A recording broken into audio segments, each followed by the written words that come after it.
உலகத்துல யாருக்குமே செய்யாத அற்புதங்களை கத்தர் எனக்கு செய்வாரு, ஏசாயா 64:4 செய்வாருன்னு சொல்லி எல்லாரும் இந்த வார்த்தையை சொல்லி ஆண்டோட கிளைம் பண்ணணும்.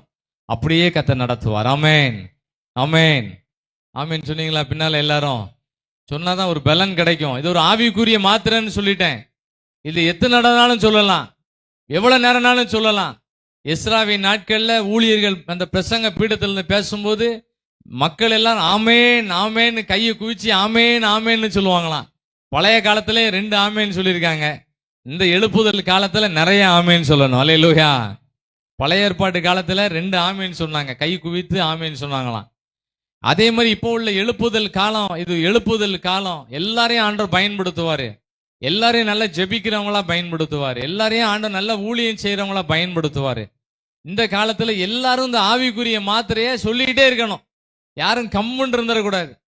யோபுவோட வாழ்க்கையில எப்படி நடந்துச்சோ அதை விட பல மடங்கு நம்ம எல்லாருக்கும் நடக்கும். ஆமேன், ஆமேன் சொல்லுங்க. ஒரு தடவை நான் சொன்னா நீங்க எத்தனை தடவை சொல்லணும்? நிறைய சொல்லிடணும். அந்த நம்ம காணா ஒரு கல்யாண வீட்டுல ஆண்டவர் சொன்னாரு, ஜாடிகளை நிரப்புங்கன்னு சொன்னாரு. ஆண்டவர் அவங்க பார்த்தாங்க, நிறைய நிரப்பிட்டாங்க. அருமையான அமைப்பு. ஆமேன்.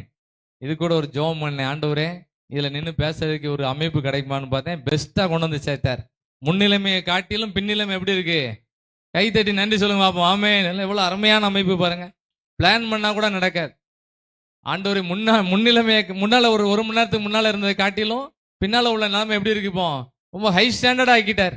இது ஒரு எக்ஸாம்பிளுக்காக நடந்துகிட்டு இருக்கு. இதை விட நம்ம லைஃப் நல்லா இருக்கும். ஆமேன், எல்லாம் ஆமேன் சொல்லுங்க. அதனால நல்ல ஆவிக்குரிய வார்த்தையை சொல்லும் போது ஒரு உற்சாகமான பலனை ஆண்டவர் தருவார். எங்கேயுமே நடக்காத அற்புதங்களை செஞ்சாரு. யோபுவோட வாழ்க்கையில அவர் சீரோக்கு போயிட்டார். வார செய்தி எல்லாம் யோபுவுக்கு ஒரு நெகட்டிவான செய்தியாவே வந்துகிட்டே இருக்கு. எப்போ பார்த்தாலும் அவருக்கு வார போன் எல்லாம் ஒரு முடியாது, நடக்காது, அப்படி ஆயிட்டு இப்படி ஆயிட்டுன்னு எல்லாம் துக்ககரமான செய்தியாவே யோபுவுக்கு வந்துட்டே இருந்துச்சு.